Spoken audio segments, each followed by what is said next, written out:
C'est votre argent, spécial crypto-monnaie sur BFM Business. Marc Fiorentino. Et oui, c'est votre argent, mais pas tout à fait quand même. C'est peut-être votre argent dans l'avenir ou l'argent hier. Vous en avez un peu plus, un peu moins, on ne sait pas. C'est une émission, alors on a l'habitude de dire que c'est une émission exceptionnelle, mais cette fois-ci, elle est vraiment exceptionnelle parce qu'elle est spéciale. C'est une émission qu'on va faire spécialement sur les crypto-monnaies. Alors pourquoi, me direz-vous? Parce que ça fait des semaines qu'on parle des crypto-monnaies dans C'est votre argent. Ça fait des semaines que je ne comprends rien à ce sujet. Ça fait des semaines que je me fais insulter sur les réseaux sociaux et on me traite de boomer, ce que j'assume, vous l'avez vu, je ne peux pas le cacher. Et donc je me suis dit, bon, une fois pour toutes, on va essayer de traiter ce sujet sans passion, avec des bons coups de gueule quand même, et on va essayer de s'expliquer et d'expliquer le sujet en prenant son temps. On va prendre son temps, on va essayer de vous expliquer, en fait on va essayer de m'expliquer, ça va être le challenge, et à la fin j'ai compris, c'est que les invités ont fait un très bon travail. Alors vous le savez, ça c'est pour toutes les émissions de C'est votre argent, les classiques comme les spéciales, pour une émission exceptionnelle mais aussi pour une émission spéciale, bah oui, il faut des invités exceptionnels et des invités spéciaux. J'ai donc décidé d'inviter les meilleurs spécialistes de sujet. Elon Musk n'était pas disponible, Nabila non plus, mais j'ai trouvé mieux, j'ai trouvé Ambre Soubiran. C'est sympa de vous comparer à Nabila, non? C'est génial. Vous trouvez que ça... Non, et je ne sais pas qui je préfère entre eux et Nabila. Vous êtes directrice générale de Kaiko, vous pouvez nous expliquer ce que c'est? Bien sûr, Kaiko est un agrégateur de données. Donc en fait, on est connecté à toutes les bourses sur lesquelles les gens peuvent acheter et vendre des crypto-monnaies. Et on récupère toute la donnée, toute l'information financière qui est générée sur ces bourses. On centralise toute cette donnée et on la met à disposition des participants du marché. Une information telle que quel est le prix du Bitcoin, ça paraît facile et en fait c'est une question qui est difficile à répondre de façon précise et consistante. Je suis déjà largué. Jean-David Bénichou, vous êtes président de Via.io. Alors lui c'est l'Elon Musk français, non, c'est ça? Qu'est-ce que c'est Bonjour Marc, c'est un plaisir d'être là. Donc Via.io, c'est une société qui fait des investissements dans la high-tech. Moi, je suis entrepreneur dans les télécommunications depuis 30 ans. Je suis investisseur dans les bitcoins depuis 2013 et je suis également business angel et j'ai investi dans une dizaine de sociétés qui tournent autour des blockchains. Très bien.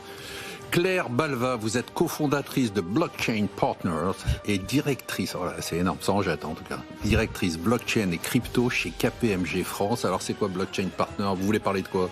Alors, Blockchain Partners, c'est une entreprise que j'ai fondée il y a 5 ans et qui accompagne les entreprises sur les sujets blockchain et sur les cryptos, parce que c'est effectivement des sujets très compliqués.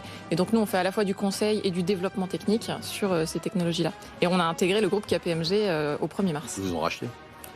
On est complètement intégré en fait aujourd'hui dans leurs équipes ce sont des sujets confidentiels. Et bien sûr, on ne pouvait pas ne pas l'avoir sur un sujet qui le passionne, Jean-Marc Daniel. Vous êtes Jean-Marc Daniel, ce qui est Je suis Jean-Marc Daniel. Ce qui est déjà énorme. Il est déjà énorme. Professeur émérite, c'est ça? Absolument. J'adore ce titre-là. Vous oui, pouvez moi nous aussi, réexpliquer ce que c'est, professeur émérite? Ça veut dire que je n'ai aucun mérite et je ne suis plus professeur. En tout cas, c'est clair. On va démarrer très simplement, s'il vous plaît. D'abord, je vais faire un petit tour de table et vous allez m'expliquer quel est votre lien aux crypto-monnaies. Ambre? Tout à fait. Alors moi j'ai un lien professionnel et personnel. J'ai un parcours d'abord dans les mathématiques appliquées et la finance plus traditionnelle. J'étais en salle de marché et c'est dans cet univers-là que j'ai découvert le Bitcoin. On y reviendra plus tard, mais ce qui m'a fasciné, c'est la notion de rareté numérique que permet la blockchain. Et du coup, j'ai quitté finalement la banque après 8 ans. Vous étiez où? J'étais chez HSBC à Londres. Et après 8 ans de bons et loyaux services, j'ai quitté la boîte pour reprendre Kaiko. Je ne suis pas la fondatrice de Kaiko. La boîte a été fondée par Pascal Gauthier, qui est l'actuel CEO de Ledger. Et en fait, au moment où il a rejoint lui Ledger, j'ai moi quitté HSBC et repris la direction de Kaiko. Très bien. Jean-David? Donc je suis entrepreneur, j'ai créé des boîtes de télécommunications en France depuis une trentaine d'années. Oui. Et j'ai investi très tôt dans les bitcoins en 2013. Donc c'est ça votre lien, et vous avez été passionné tout de suite par le sujet. Oui, parce que venant des télécoms, la blockchain c'est un protocole. On a tout de suite compris que l'innovation serait à la finance ce que la voie sur IP a été à l'industrie des télécommunications. Et donc on a tout de suite fait ce pari que ça aurait une très grosse traction.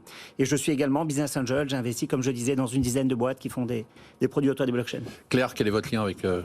Moi j'ai découvert avec mes associés Bitcoin et les blockchains plus généralement en 2015. Et en fait, on s'est rendu compte tout de suite que c'était un sujet extrêmement prometteur. À l'époque, il y avait beaucoup de contenu en anglais. Il se passait beaucoup de choses aux États-Unis, mais en fait, en France, voilà, vous tapiez Bitcoin ou blockchain sur Google en français, il n'y avait pas grand-chose. Et donc, on a tout de suite vu qu'il y avait un vrai besoin d'acculturation sur ce sujet. Et on a trouvé ça fascinant. Donc moi, j'ai un lien alors personnel, mais surtout professionnel aujourd'hui. Vous dites quoi? Vous dites crypto-monnaie, monnaie virtuelle, on s'y perd un peu, non? Moi, je dis crypto-monnaie ou crypto-actif, selon de quoi on parle. Crypto-actif ou crypto-monnaie. Ouais. Jean-Marc Daniel. Alors moi, mon lien, c'est que j'écris, je réfléchis, je publie sur la monnaie. Et mon dernier livre s'appelle d'ailleurs « Il était une fois l'argent magique ». Donc la question, est-ce que la crypto-monnaie, est-ce que le Bitcoin et tous ses descendants sont des monnaies, de l'argent magique? Et puis, je suis comme vous, je suis un boomer, même encore plus un boomer, parce que moi, je suis né sous René Coty. Donc plus personne ne connaît. Mais évidemment, René Coty, vous rigolez? René Coty. René. Et une des premières critiques de livres que j'ai rédigé, c'était sur le livre de Jacques Ellul qui s'appelait Le bluff technologique. Ah oui, donc déjà. Et déjà, il dénonçait effectivement le fait que, avec la technologie, on essayait de faire un coup de bluff, d'imposer à des gens des choses que, comme ils ne le comprennent pas, ils sont obligés de les subir. Donc vous appelez ça un coup de bluff? Oui. Ok. Allez, on va passer tout de suite à la première question que tout le monde se pose, à commencer par moi, les crypto-monnaies. Comment ça marche?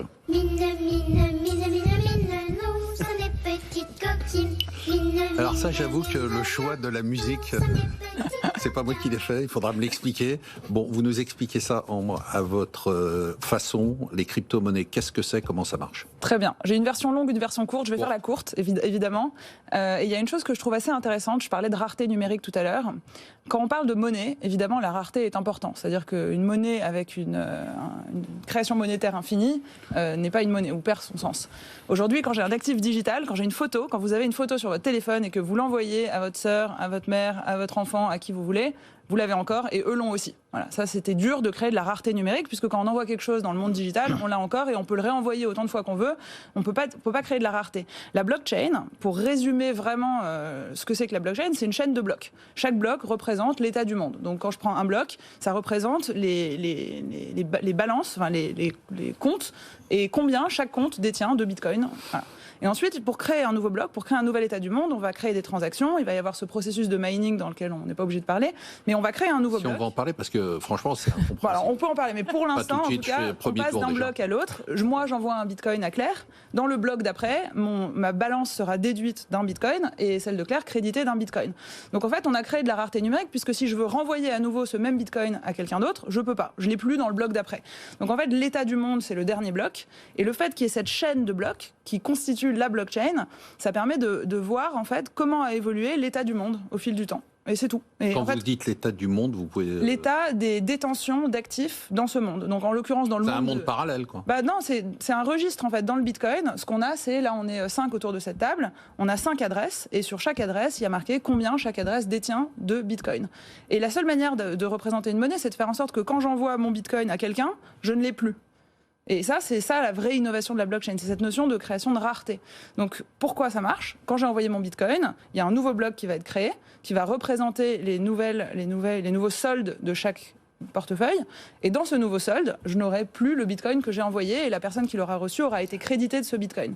Et c'est comme ça qu'on crée de la rareté numérique. Jean-David? Alors je vais parler essentiellement du Bitcoin et je vais rebondir sur Claire, c'est plutôt un cryptoactif qu'une monnaie. Donc le Bitcoin, c'est d'abord une technologie. Okay. Cette technologie, elle a un usage. Le Bitcoin ne sert pas à faire des paiements. Le Bitcoin sert à stocker de la valeur. C'est ce qu'on appelle un store of value. Le réseau du Bitcoin ne supporte pas plus que 7 transactions par seconde. Prenez celui de Visa ou de Mastercard, on est sur des dizaines de milliers de transactions par seconde.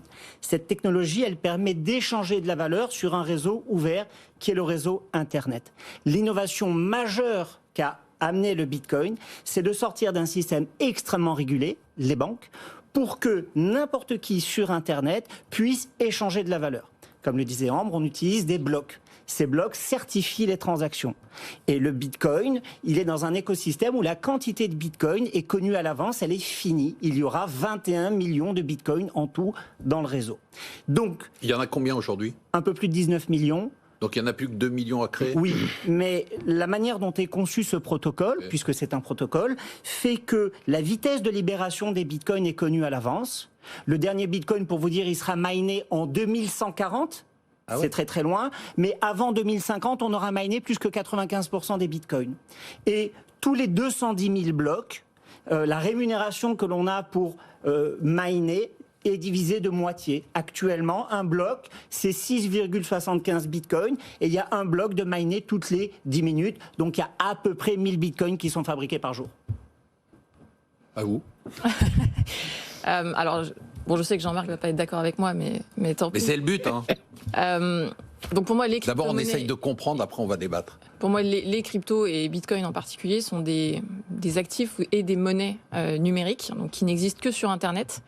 La grande différence, peut-être pour simplifier encore, par rapport à des monnaies classiques comme l'euro, c'est que ce ne sont pas des monnaies qui sont gérées de manière centralisée, par exemple par une banque centrale, mais qui vont être gérées de manière décentralisée par une communauté de gens qui sont passionnés, d'entreprises, d'entrepreneurs, etc., qui vont tous stocker ce qu'on appelait l'état du monde, donc la fameuse blockchain, qui va permettre d'indiquer qui a combien de bitcoin, par exemple, si on parle de la blockchain bitcoin. Et donc, au lieu d'avoir une institution qui va gérer cette monnaie ou cet actif de manière un peu opaque et de manière centralisée, on va avoir une communauté de gens et de machines, puisque forcément il faut des machines pour faire fonctionner tout ça, qui vont faire fonctionner cette monnaie avec des algorithmes. D'accord. Alors, fonctionner cette monnaie avec des algorithmes, déjà, protocole, fonctionner cette monnaie avec des algorithmes, vous pouvez préciser ?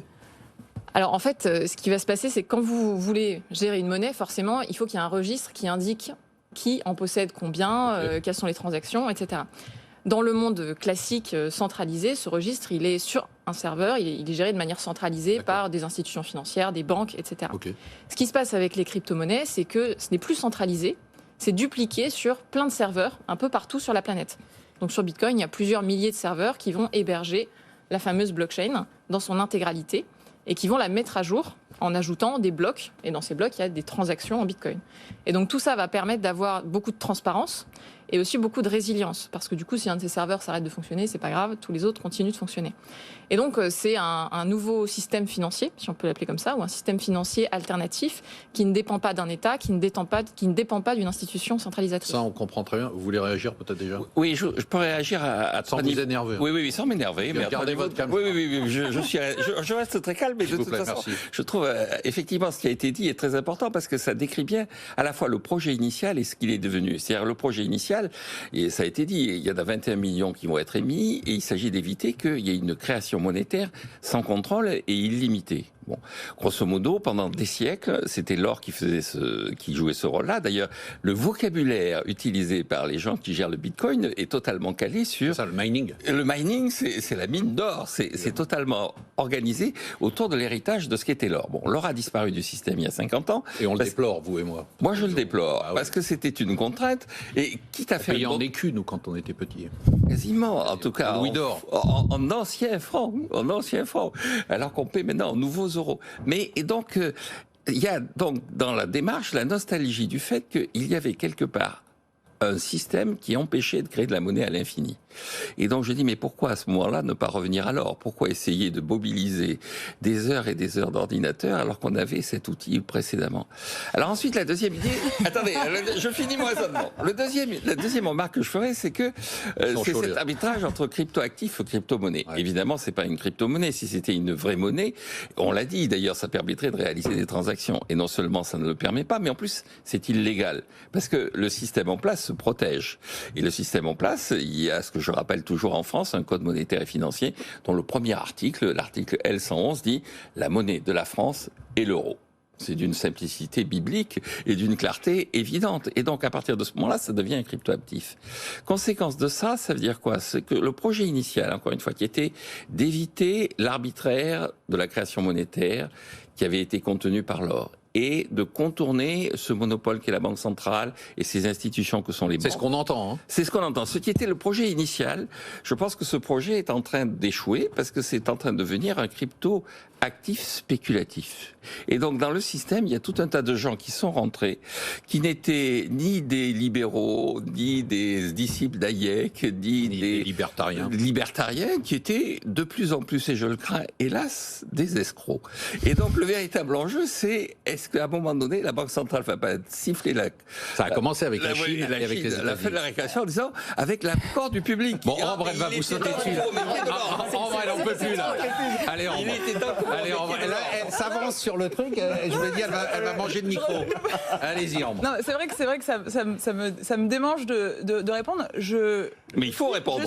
Je suis assez d'accord avec vous sur certaines choses. C'est-à-dire qu'il y a des dérives qui sont liées notamment à la super spéculation sur Bitcoin, au fait qu'on peut faire du levier complètement spéculatif sur des instruments synthétiques qui donnent une exposition au prix du Bitcoin qui n'est pas en fait en réalité détenir un Bitcoin. Ça n'a rien à voir. Acheter un futur sur le Bitcoin sur un marché centralisé, c'est rien à voir par rapport à dire je vais acheter un Bitcoin et je vais le mettre sur mon portefeuille. Je voudrais juste apporter une nuance. Je ne pense pas que le sujet d'aujourd'hui ce soit Bitcoin. Je pense qu'il faut expliquer les crypto-monnaies. Exactement. Donc, en fait... Et d'ailleurs, est-ce que vous pouvez nous dire, bon, il y avait une petite musique, allez, on la met, quelle différence entre les crypto-monnaies, musique? Vous pouvez y aller quand même, hein, même pendant qu'on attend là. Donc non, je voulais juste dire un truc, parce que la théorie derrière Bitcoin et la raison pour laquelle ça a été fondé est intéressante. C'est-à-dire que la technologie de la blockchain, qui permet cette rareté numérique et qui permet en fait d'apporter une nouvelle façon de faire les choses. Moi, ce que je trouve intéressant, c'est que le système économique, financier et monétaire, en fait, il n'a pas été vraiment repensé en profondeur depuis très longtemps. Et on a amélioré à la marge la façon dont on transfère de la valeur, mais en passant toujours par quand même un certain nombre d'intermédiaires centralisés qui ne sont pas toujours très transparents, qui coûtent cher et dont le sens mais ça, on le comprend et l'intérêt... bien. À la limite, on comprend bien, je vous interromps une seconde, on comprend bien l'idée de centralisation. Voilà. On comprend bien l'idée de sortir, moi je trouve ça respectable, hein, de vouloir sortir du cadre actuel, tout ça me va. L'opacité et transparence, quand vous dites c'est transparent... Ah bah moi je peux savoir, si Claire me dit envoie-moi un Bitcoin et qu'elle me donne son adresse, je sais combien elle a sur son compte, combien elle a reçu, combien elle a envoyé, combien de transactions elle a fait, je sais tout. Et juste pour finir sur le truc de la crypto, c'est qu'en fait la crypto-monnaie c'est l'unité de compte de la blockchain. La blockchain, comme le disait Claire, c'est un registre qui représente l'état du monde, et ce registre il est maintenu par un réseau. Ce réseau, il ne travaille pas gratuitement. Personne ne travaille gratuitement. De façon à incentiviser le réseau, on est obligé d'avoir une unité de compte qui permet de rémunérer le réseau pour leur travail. Donc en fait, la blockchain, c'est vraiment un triptyque entre le registre, le réseau et l'unité de compte. Et l'unité de compte, c'est ça la crypto-monnaie. On appelle ça crypto, alors ça fait peur à tout le monde parce que le terme crypto fait peur, mais la vérité, c'est que c'est une unité de compte. On a connu les crypto-communistes. Oui. Qu'est-ce que c'est que le mining ? Non, oui, expliquez-moi. Ouais, non, parce qu'on va pas avoir le temps. Vous allez me dire, ah là là, c'est passé très vite, j'ai pas eu le temps de dire ce que je voulais dire. Je vais quand même. Jean-David, rapidement, Bénichou. Vous envoyez des messages avec WhatsApp et avec Signal ? Ouais. D'accord. Par WhatsApp. Ouais, par WhatsApp. Ouais. En fait, le réseau du Bitcoin, c'est pas très différent de WhatsApp. En fait.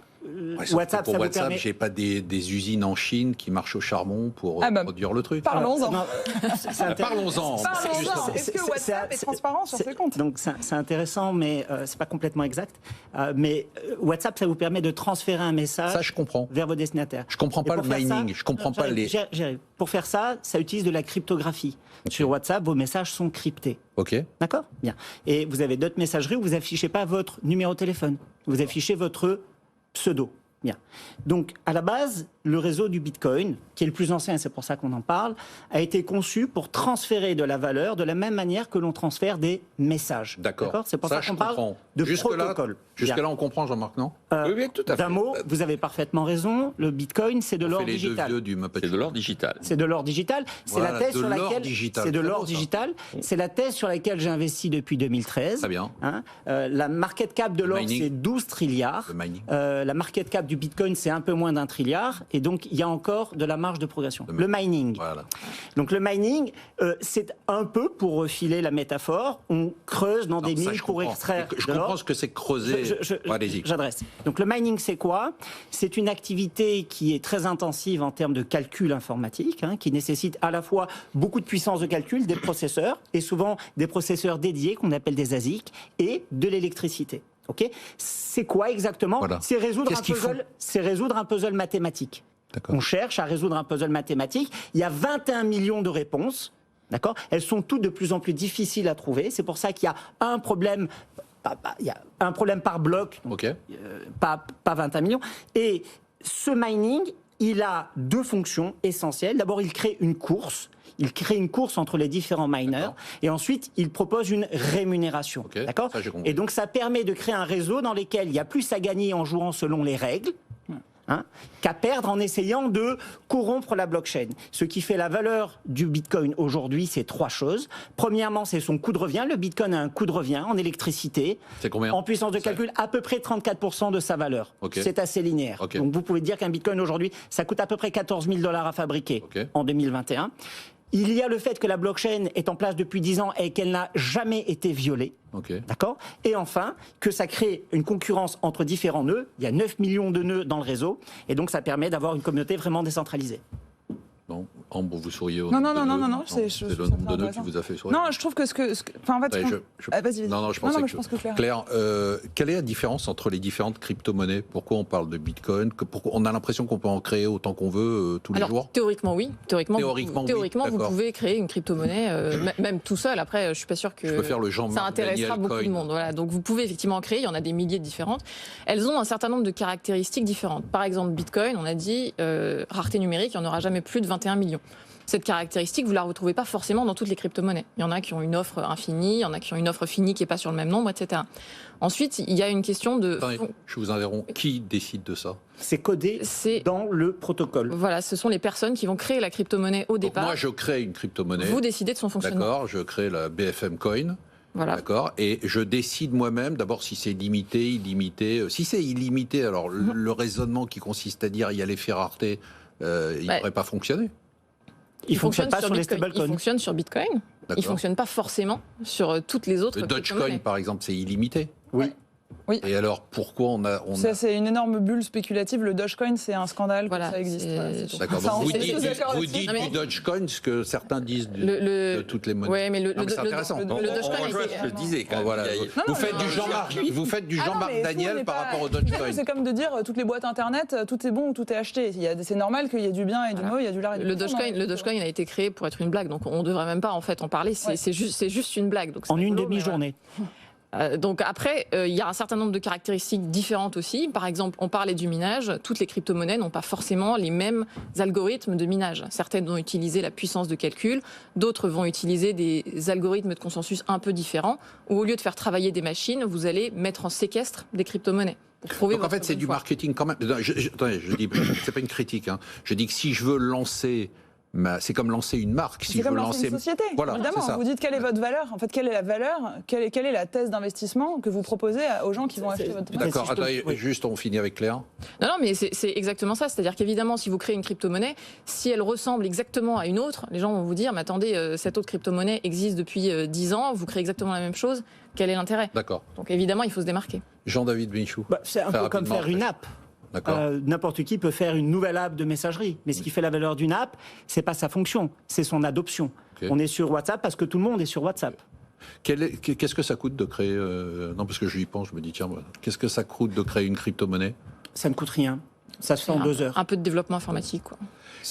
Alors, Jean-Marc Daniel, il faut réagir maintenant. Oui, non, ce qui est intéressant, encore une fois, dans le débat, c'est qui apparaît clairement, c'est que, en fait, ces cryptos qui ne sont pas des monnaies se proposent d'être des concurrents, des rivaux des monnaies qui sont en place. Donc, il y a 3 questions qui se posent. Est-ce que les gens sont mécontents de la façon dont fonctionne le système? Dès que vous commencez à parler, Ambre, elle s'énerve. Non, mais c'est pas ça, c'est qu'on mélange monnaie et technologie. Oui, Moi, je suis beaucoup plus intéressée par l'axe technologie et la monnaie, la crypto, c'est l'unité de compte de la techno. Oui, C'est différent j'entends bien, de mais dire c'est- on veut remplacer l'euro. Moi, j'ai jamais voulu remplacer l'euro. Oui, mais à partir du moment où vous vous abritez derrière la technologie, la technologie, c'est un moyen.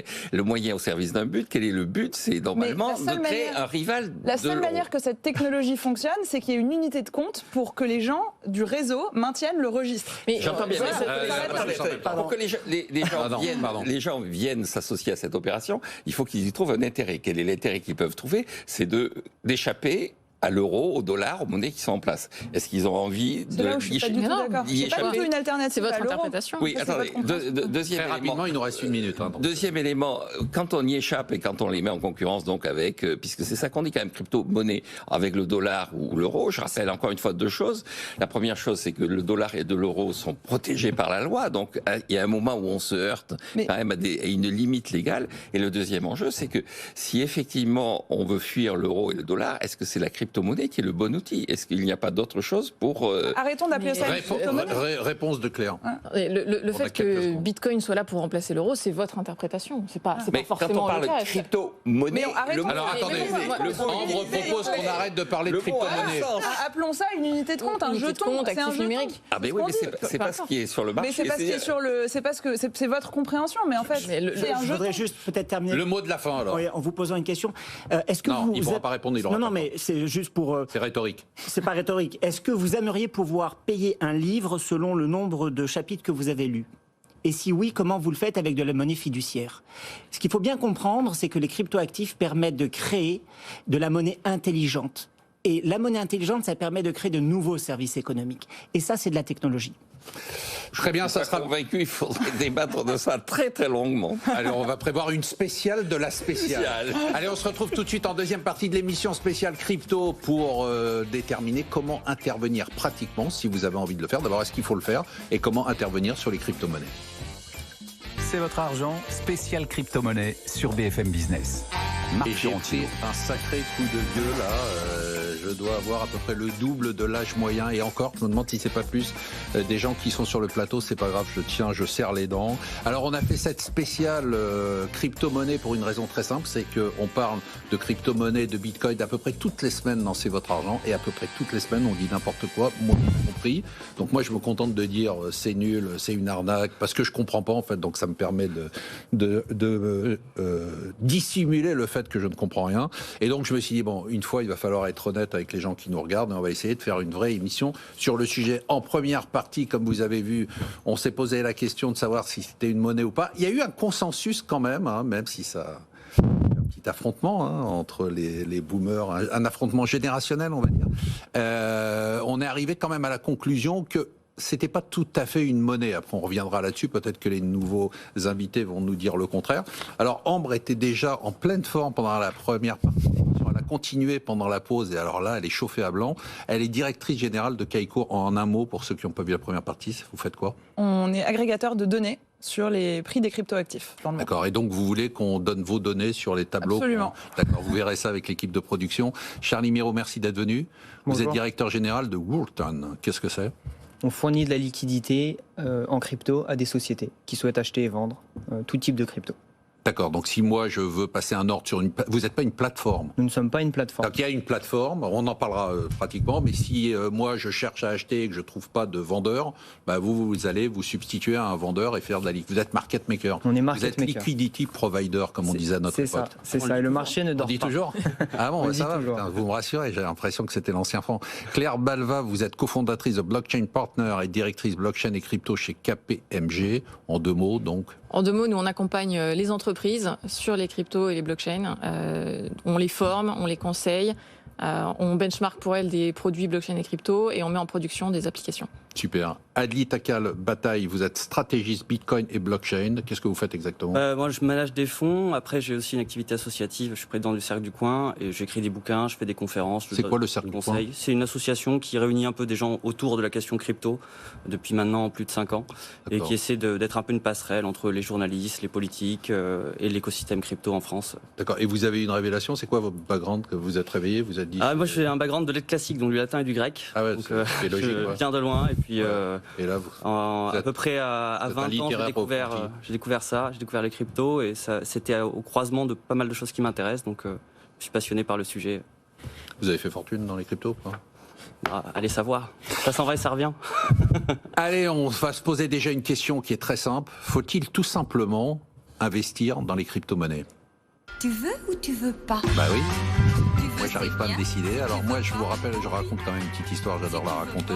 Tous les vieux cons racontent des histoires. En 2013, je fais une émission, donc une partie de C'est votre argent, où j'ai deux invités à qui je dis, la question du débat, c'était faut-il investir sur le Bitcoin ? Ça valait 350 $. Et ils m'ont dit oui. Et bien évidemment, je n'ai rien fait. Alors, en novembre 2013, un Bitcoin, c'était 1 000 $. 16 décembre 2020, on a passé la barre des 20 000 $. 2 janvier 2021, des 30 000. 12 février 2021, les 40 000. 16 février 2021, les 50 000. Et 13 mars 2021, on est monté à 60 000. Question très simple. Est-ce qu'un particulier peut ou doit investir dans les bitcoins ? À vous, Charlie. Est-ce qu'il peut? Oui. Très facilement, c'est un marché qui est très liquide. Le Bitcoin, c'est plus liquide que l'action. Alors on dit Bitcoin et après vous nous expliquerez s'il faut faire plutôt du Bitcoin ou une autre crypto-monnaie, mais allez-y, ça sera la question d'après. Donc il peut, oui, facilement, Okay. Il a plein de moyens de le ça, faire. on peut, un particulier, puisque c'est les gens qui nous écoutent. Exactement. Aujourd'hui, ok. Est-ce qu'il doit? Oui. Il doit parce que C'est clair, au moins c'est clair. C'est bien, vous mouillez, c'est bien. Et que ce soit d'ailleurs un particulier ou une entreprise. Ok, ou un fonds. Ou un gérant institutionnel, ou un gérant de caisse de retraite. Et même allons plus loin, un directeur financier de tout type de société, n'importe qui à un moment donné s'intéresse à son argent, doit en placer une partie dans des cryptos. Pourquoi ? Est-ce qu'il doit le faire parce qu'il pense que ça va faire continuer à avoir les mêmes performances que celles que vous avez montrées ? Peut-être que oui, mais c'est même pas la raison principale. La raison principale, c'est parce qu'il existe cet actif qui se présente aujourd'hui comme un réel actif sur la chaîne de valeur de tous les actifs, un actif de diversification, un actif de couverture contre l'inflation, un actif qui prend le rôle qu'a pris l'or il y a 10 ans, il y a 20 ans. Et donc, il est temps aujourd'hui de l'admettre. C'est un actif financier qu'il faut inclure dans une gestion de portefeuille globale et donc diversifier son portefeuille avec du Bitcoin. Je parle de Bitcoin pour le moment. Je pense qu'on parlera des autres un petit peu plus tard. Charlie, vous dites un actif, hein, vous dites pas une monnaie. J'évite de dire monnaie, j'ai peur de réveiller Aristote, j'ai peur de vexer certains banquiers centraux, j'ai peur de donner de l'eau au moulin. Mais vous avez peur de le dire ou vous avez peur de vous le pensez pas? Vous pensez monnaie, mais vous dites actif. Ce n'est pas une monnaie, on ne s'est pas utilisé comme une monnaie aujourd'hui, je crois pas. Donc vous rejoignez ce que nous disait Ambre en première partie. Et pourtant, je n'étais pas là. Ouais. Mais je suis d'accord avec Ambre. Adli? Pour moi, tout dépend comment on considère une monnaie. Si on considère que c'est juste un actif dans lequel on peut avoir confiance et dans lequel des gens finalement font confiance et l'utilisent pour se transférer de la valeur, pour moi, ça a une valeur monnaie en quelque sorte. Et s'arrêter à Aristote n'est pas forcément suffisant. Surtout qu'en plus, c'est très discutable, même cette définition d'Aristote. Bon, est-ce qu'il faut investir, Adli, dans les crypto-monnaies? Moi, j'ai un peu le même raisonnement que Charlie, dans le sens où clairement, c'est une nouvelle classe d'actifs qui présente en plus potentiellement des corrélations. Donc, dans un portefeuille diversifié, il y a tout intérêt à avoir un peu de Bitcoin. C'est aussi accompagner potentiellement un nouveau mouvement, un nouveau paradigme. Et donc, ça peut paraître plutôt une bonne chose de mettre un peu de Bitcoin dans son portefeuille. D'accord. Quelle que soit l'aversion au risque de la personne. C'est-à-dire, vous dites quelqu'un qui a un ça sera le pourcentage, finalement. D'accord. Quelqu'un qui a peu d'aversion au risque, il y mettra peut-être 5-20%. Quelqu'un qui a beaucoup d'aversion au risque, il y mettra moins de 1%. D'accord. Mais juste pour terminer, bien sûr, allez-y. Maintenant, même des institutionnels comme JP Morgan ou autres commencent à dire c'est peut-être une bonne idée de mettre 1-2% de Bitcoin dans les portefeuilles. En fait, ce qui est intéressant, c'est que les performances de Bitcoin ou des autres crypto-monnaies sont assez faiblement corrélées aux performances des actifs traditionnels. Donc en fait, c'est une excellente manière de diversifier son portefeuille. Après, voilà, Donc ça, on en est certain sur une base historique, c'est totalement décorrélé? Alors, c'est pas totalement décorrélé, mais c'est relativement décorrélé par rapport aux actifs traditionnels dans lesquels vous pouvez... Parce que moi, j'ai trouvé que c'était en fait très corrélé à la baisse des taux d'intérêt. C'est-à-dire que plus il y a de liquidité, plus les taux d'intérêt baissent et plus le Bitcoin monte. Ce qui paraît assez logique, hein, puisqu'il y a de la liquidité, donc il y a de la demande et donc on cherche à mettre son argent quelque part. Et l'inconvénient de ne pas porter intérêt, puisque le Bitcoin ne porte pas intérêt, comme l'or, disparaît puisque les taux d'intérêt sont neutres ou négatifs. Donc, non, mais c'était une question. Est-ce qu'on a vraiment déterminé qu'il y a des corrélations? Le truc, c'est qu'on a un historique qui est relativement récent, évidemment, par rapport aux actifs traditionnels. On a au maximum une dizaine d'années d'historique, je dirais, sur Bitcoin, un peu moins sur les autres crypto-monnaies. Donc forcément, l'historique qu'on a n'est pas aussi conséquent que sur les actifs traditionnels. Mais déjà, sur cet historique-là, on voit qu'il y a une forme de décorrélation. Donc vous dites argument fort, vous, décorrélation. Voilà, et si vous voulez diversifier, finalement, c'est un actif comme un autre. Hein. Vous investissez dans des actions du CAC 40, pourquoi ne pas investir aussi une petite partie de votre épargne dans Bitcoin ou dans une autre crypto-monnaie? Parce que les gens vont vous répondre que derrière une entreprise du CAC 40, je veux dire, on peut aller se balader, on va voir les produits, on va avoir... Elle peut faire faillite demain aussi. Hein. Oui. Ou dans les boîtes tech. Et Herbalife est côté. Faut-il investir dans les crypto-monnaies? Alors oui, et je voudrais apporter quelque chose sur le modus operandi. Donc c'est-à-dire qu'à partir du moment où on est d'accord qu'on veut acheter de la crypto, je pense que c'est une bonne idée et je pense qu'il faut mettre à peu près... Mais d'abord, dites-nous pourquoi vous pensez que c'est une bonne idée. Je pense que c'est une bonne idée parce que c'est investir dans... Moi, je suis beaucoup plus axée sur l'angle technologie. Et pour moi, investir dans différentes cryptos, c'est en fait participer au développement du protocole en lui-même. Donc, quand j'investis dans l'Ether, c'est parce que l'Ether, qui est la monnaie de la blockchain Ethereum, qui est la deuxième plus grosse derrière Bitcoin aujourd'hui, c'est parce que je crois en le potentiel que représente la blockchain en tant que technologie. Un peu comme si j'investissais dans des actions d'une nouvelle société tech, par exemple. Mais ce que je veux vraiment passer comme message, c'est que si vous décidez d'y aller, si vous décidez d'acheter, ne faites pas un truc genre, j'ai des copains qui me disent à des dîners, j'ai acheté de la crypto sur Revolut, j'ai envie de me pendre. Achetez vraiment de la crypto. Parce qu'en fait, quand on achète sur des applications telles que Revolut, ce qu'on a, c'est qu'on a synthétiquement une exposition au prix. Donc, en fait, Revolut me dit, c'est super, tu as mis 100 € dans le Bitcoin. Donc, en fait, si le prix monte de 10%, tu gagnes 10 €. Et si le prix baisse, voilà. Mais ce que je n'ai pas, c'est un Bitcoin. Donc, pour comprendre ce que c'est que la blockchain et pour comprendre ce que c'est que la force de la blockchain, il faut vraiment faire l'effort d'aller sur un marché crypto ou chez Charlie, vraiment acheter de la crypto, récupérer de la crypto, c'est-à-dire avoir son portefeuille avec sa clé privée, sur lequel on détient son argent. Et c'est là où on comprend ce que c'est que la blockchain. C'est alors que tant que Revolut décide que si j'ai perdu mon mot de passe et qu'ils n'ont pas envie de me le rendre, j'ai perdu mon argent, c'est pas la force de la blockchain. Donc, il n'y a pas de minimum. J'ai des copains qui achètent 50 € par mois sur Kraken, par exemple. Kraken, c'est là où moi j'achète ma crypto. C'est un exchange sur lequel on peut faire des virements SEPA, des virements en euros. Une fois qu'on a de l'argent en euros sur un compte, on achète de la crypto et ensuite on peut récupérer notre crypto et la stocker de façon sécurisée sur un portefeuille tel que Ledger. Et c'est ça, vraiment, détenir de la crypto. Et je pense que c'est important de ne pas passer à côté de ça et de ne pas le voir que comme un actif financier, mais de le voir vraiment comme une participation à une technologie. C'est ça, en fait c'est vraiment là qu'est le changement par rapport aux actifs traditionnels, c'est que vous avez la capacité de détenir votre argent numérique. En direct. Finalement, avant la blockchain, avant les cryptos, si vous vouliez détenir vraiment votre argent, vous aviez une liasse de billets sous votre oreiller, ce qui n'est pas très pratique. D'accord, mais depuis, ça a un peu évolué. De grosses sommes. Oui, mais c'est la banque. Mais sauf que c'est de la dette de la banque. Maintenant, c'est de la banque. Si vous voulez détenir votre argent numérique, en fait, votre argent, c'est des 0 et des 1 dans la base de données d'une banque. Alors qu'avec les cryptos, vous pouvez détenir votre argent numérique sur l'équivalent d'une clé USB, un ledger, même sur un bout de papier. En fait, vous détenez vos cryptos simplement en détenant un mot de passe que vous êtes le seul à connaître. Et ça, c'est un vrai changement par rapport aux actifs traditionnels. C'est la première étape, c'est ça. Si vous voulez comprendre la blockchain, allez sur Kraken et achetez 50 € de Bitcoin et vous allez commencer à comprendre. Vraiment, c'est... Ou sur une des plateformes françaises, PSAN, pour être un peu patriote. Je passe à la deuxième question quand même. Quelle crypto-monnaie privilégiée ? On essaye de se détendre. Charlie, qu'est-ce qu'il faut acheter ?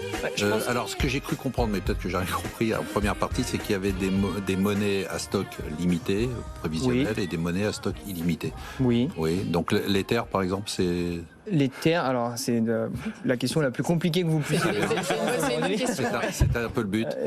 Donc l'Ether aujourd'hui n'est pas à stock limité. Cela pourrait changer, va changer a priori. On n'a pas de date, mais ça va changer. Mais c'est-à-dire que pour l'instant, on dit il y en a X millions, et puis dans quelques temps, il y a un mec qui va se réveiller, qui va dire non, c'est pas X millions. C'est pas un mec qui se réveille justement. C'est la communauté. Ouais. Donc quoi, la communauté va voter? Qu'est-ce qu'elle va faire? Indirectement. Non, mais c'est intéressant. Indirectement, c'est un vote. Ouais. C'est un consensus doit être trouvé. Quoi. Le réseau doit trouver un consensus approuvant des nouvelles règles. D'accord. Exactement. Quelle crypto-monnaie privilégiée? Je pense que dans un premier temps, il faut investir dans celles qu'on comprend et dans celles qui ont un track record assez conséquent pour ne pas commencer à aller investir dans des cryptos trop folkloriques. Donc moi, si je devais conseiller quelqu'un qui se lance dans ce marché, vous par exemple, conseillez-moi. Je dirais qu'il faut acheter les 3, 4, 5 premières. C'est lesquelles? Et les comprendre. Okay. Surtout les comprendre, parce que investir dans... il peut arriver que dans ces 4-5 premières, il y ait des cryptos qui soient pas forcément recommandables ou que moi, je vous recommanderais pas. Le Dogecoin, par exemple, c'est une crypto que je vous recommanderais pas. Il peut arriver qu'elle soit dans les 4-5 premières. Donc celle-ci, il faut...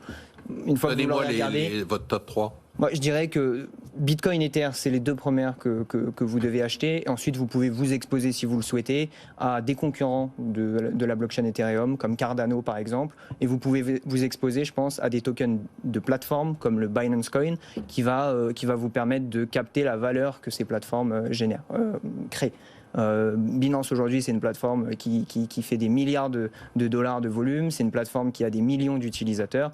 Si vous croyez dans cette classe d'actifs, c'est un moyen de s'exposer comme si vous achetiez une. C'est-à-dire que là, j'achète non seulement l'actif en tant qu'actif, mais j'achète une part. C'est comme si j'achetais une action de cette boîte, en fait. C'est pas exactement le même modèle puisque ce n'est pas une action. Mais l'idée derrière ce token, c'est exactement ça. C'est si Binance fonctionne et si les volumes grossissent, vous aurez un investissement rentable. Binance est une plateforme de trading de crypto qui gère des milliards de volumes. Ali, quelle crypto-monnaie privilégiée? Moi, je suis d'accord avec Charlie sur Bitcoin et Ether. Donc ça, c'est incontournable, ça. Ouais. Les deux sont incontournables. Oui, en plus, ils remplissent deux rôles potentiels dans ce futur monde des cryptos, dans le sens où Bitcoin s'inscrit vraiment comme une réserve de valeur sur le long terme assez robuste, qui va avoir assez peu de modifications du protocole, alors que par exemple Ethereum, comme on dit, va changer ses règles d'émission monétaire, qui vont devenir d'ailleurs plus intéressantes en termes pécuniaires. Et donc Ethereum surtout c'est une espèce de machine universelle qui permet d'exécuter des opérations et donc de faire des opérations plus complexes que dans Bitcoin en termes de ce qu'on appelle des smart contracts, et donc qui sont des bouts de code qui sont exécutés par le réseau et qui permettent de faire de l'assurance décentralisée, qui permettent potentiellement de faire des dérivés décentralisés. Il n'y a pas que dans la finance, d'ailleurs, je prends des exemples financiers, mais de nombreuses autres choses. Et après, c'est misé sur ses concurrents, comme disait Charlie, les concurrents d'Ethereum, qui peuvent être Solana ou autres, et également les jetons de plateforme, des grandes plateformes, c'est s'exposer à moins de risques. Après, sinon la logique... Et alors ces jetons de plateforme, elles se traitent sur la plateforme ou elles se traitent sur toutes les plateformes. Enfin, ça dépend, même si c'est le jeton d'une plateforme concurrente. Il n'y a pas de problème là-dessus. Ouais. Quelqu'un a rajouté quelque chose sur... vous êtes d'accord toutes avec les crypto-monnaies? Oui, moi globalement je suis d'accord effectivement. Surtout si vous débutez, l'essentiel c'est de ne pas aller chercher des choses trop exotiques et de regarder plutôt les crypto-monnaies principales. Ce qu'on peut ajouter aussi, c'est que ce qui est intéressant, c'est de lisser son investissement dans le temps. C'est-à-dire que si vous voulez investir, 100 euros, 1000 euros en crypto-monnaie, vous n'êtes pas obligé d'investir tout d'un coup. Vous pouvez très bien lisser votre investissement et vous dire, là, pendant un an, tous les premiers du mois, je vais mettre tel montant, quel que soit le cours. Et ça vous permet de lisser aussi le risque et d'être moins sujet à regarder les cours tous les jours et vous dire, j'ai investi hier, aujourd'hui j'ai perdu, j'ai gagné, etc. C'est compliqué de se déconnecter de ça parce qu'on en parle tout le temps. Et puis c'est comme ça. Oui, mais mieux vaut faire ça. Ce qui est quand même assez étonnant, c'est la place médiatique qu'a cet actif, Charlie, par rapport à sa taille réelle, parce qu'on parle globalement de 1700 milliards de dollars, l'ensemble de capitalisation à peu près à la louche, 700 milliards seulement sur le... Je dis seulement, alors je l'ai dit à une émission, on m'a dit, pour Marc Fiorentino, 700 milliards, c'est pas beaucoup. Non, c'est pas ce que je dis, mais je les ai pas, mais 700 milliards par rapport à la capitalisation d'Amazon ou d'Apple, c'est le tiers. Donc on en parle énormément par rapport à une taille qui finalement, si on dit... Simplement, je suis votre raisonnement, sans être polémique, mais si on dit c'est un actif, finalement, c'est pas un gros actif. Non, c'est pas un gros actif. Néanmoins, il y a quand même l'intérêt croissant de certains acteurs de la tech, ou même pas de la tech d'ailleurs, du monde financier, qui met en avant le fait que ça devient un actif à part entière, un actif qui peut être intégré à grande échelle dans tous les portefeuilles des directeurs financiers, des investisseurs. D'accord, mais un petit actif à l'échelle... Mais il n'est pas voué de toute manière à être plus gros que la totale capitalisation du Nasdaq. Enfin, peut-être que oui, mais je veux dire, peu importe en fait. Dans un premier temps, essayons de...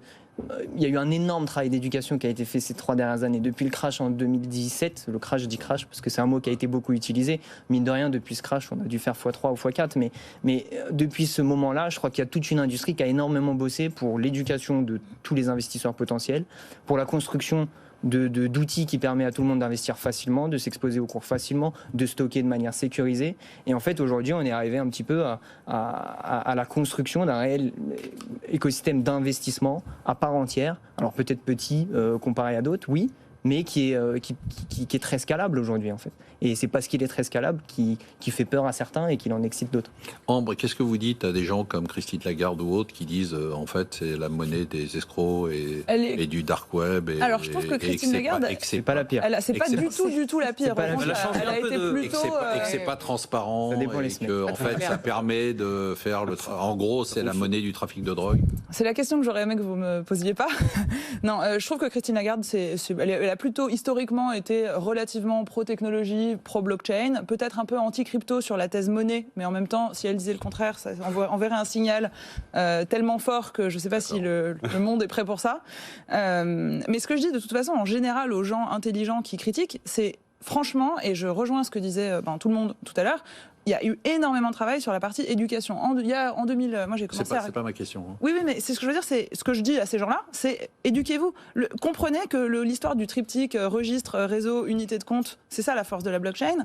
Et arrêtez de dire qu'on veut essayer de remplacer les banques centrales. C'est pas... Non, mais d'accord, mais qu'est-ce que vous dites aux gens? Eh ben, je leur dis éduquez-vous. Il y a de quoi faire. Allez chercher sur YouTube, regardez des vidéos, regardez. Oui, mais aux gens qui vous disent gens qui vous disent que c'est la monnaie du crime organisé. Eh ben, je dirais éduquez-vous. C'est un manque d'éducation. C'est absolument faux. C'est factuellement faux. Vous dites c'est factuel. C'est factuellement faux. Il y a des études aujourd'hui qui sont sorties, je pense aux études de Chainalysis, qui montrent qu'il n'y a pas plus de transactions illicites ou illégales dans les cryptos que dans les monnaies traditionnelles. Et aujourd'hui, en plus, dans les cryptos, ce qui est intéressant, c'est le cas par exemple avec Bitcoin, c'est que tout est traçable. Et donc, si vous détectez qu'il y a quelque chose d'illégal qui se passe, vous pouvez tracer beaucoup plus facilement qu'avec ce qui peut se passer en cash, par exemple. Donc aujourd'hui, ce sont des outils qui justement favorisent une bonne traçabilité et dont il a été démontré qu'il n'y a pas plus de crimes organisés que dans les monnaies classiques. Adi, vous dites c'est faux? Non, c'est clairement faux. Il y a des rapports d'Interpol, d'Europol. C'est des idées reçues. Bitcoin, il y a vraiment un problème de divan, à mon sens, avant tout. C'est-à-dire que c'est presque un problème... c'est un problème générationnel, déjà. Voilà, c'est sûr. Générationnel, je ne sais pas. J'ose espérer que les générations restent flexibles toute leur vie. Oui, mais c'est compliqué d'avoir cette flexibilité. Charlie, je veux poser une autre question que Ambre ne veut pas qu'on pose, mais c'est qu'est-ce que vous dites aux gens qui disent que pour miner, ça consomme de l'énergie. Ça consomme énormément. J'étais sûr que c'était la Non, mais c'est obligé. Non, mais tout le monde sait là-bas. Tout le monde se pose la question, c'est normal. Je ne peux pas ne pas la poser. Pour le coup, pour aller dans votre sens, c'est pas un piège. C'est peut-être un sujet sur lequel il y a eu moins d'éducation à tort de la part de l'écosystème parce que les réponses sont plutôt bonnes, mais elles n'ont pas été assez données. Mais quand on voit ces usines, les images de ces usines collées à une centrale de charbon en Chine, bon, vous dites il y a un problème. Il y a une majorité. S'il vous plaît, dites-moi si je dis des bêtises, parce que c'est un sujet, encore une fois, sur lequel l'éducation a été peut-être moins bonne. Mais il y a une grande majorité des énergies qui sont utilisées qui sont des énergies renouvelées. Donc ça, c'est la première chose. C'est pas le Bitcoin qui a créé... 80% est miné en Chine. Et a priori, près des barrages à eau, avec de l'électricité qui serait perdue parce qu'on ne peut pas la stocker. Exactement. Donc c'est une énergie qui, de toutes les manières, allait être consommée et donc polluante. Ça, c'est la première chose. La deuxième, c'est que on ne peut pas reprocher au Bitcoin à la fois d'être super jeune, d'être super volatile, de sortir de nulle part seulement que depuis 2008, et puis lui demander d'être parfait dès qu'il devient un actif comme on en parle. Donc non, mais je le dis, et puis on le constate, il y a eu énormément d'évolutions sur le sujet, il y en aura encore des améliorations. Là récemment, c'est marrant qu'on parle de ça. L'actualité là aujourd'hui, c'est le minage entre donc vous parlez de la Chine et puis l'émergence du minage en Amérique du Nord, avec une espèce d'opposition entre ces types d'acteurs. Il y a Elon Musk récemment qui en a fait un petit peu son combat, qui veut que les mineurs nord-américains soient moins polluants et plus transparents. C'est très bien, on avance. Et il y a des blockchains. Ethereum est en train de bouger sur un protocole de mining énergétiquement efficient. Donc il y a énormément d'innovations et de recherches qui sont faites pour améliorer ça.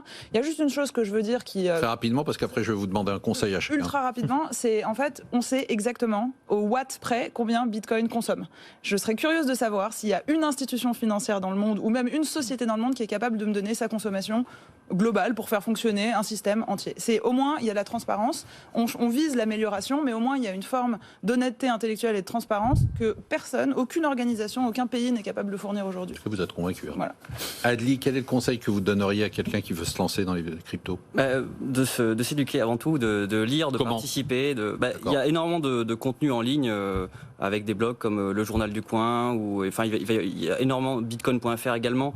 Il y a plein de... Donc aller en ligne, commencer à se renseigner, mais en ligne... Après, moi j'ai prêché pour ma paroisse, j'ai écrit des bouquins, donc n'hésitez pas à lire des livres également. Vous avez écrit comme livre sur le sujet. Bitcoin, la monnaie acéphale, notamment, qui essaie de résumer un peu cette nouvelle révolution qu'est Bitcoin. Après, il y en a d'autres également, mais on passe à autre chose. Mais en tout cas, l'idée, c'est de se dire que avant tout, il faut essayer de bien comprendre ce que c'est. Enfin, moi, je pense que c'est important de bien comprendre ce que c'est. C'est aussi comme ça qu'on peut investir plus facilement, parce qu'on va comprendre la révolution que c'est. Et après, il y a l'idée de s'adresser à des gens, parce qu'il y a beaucoup de communautés, finalement, un peu partout en France et dans le monde entier, avec qui on peut interagir assez facilement.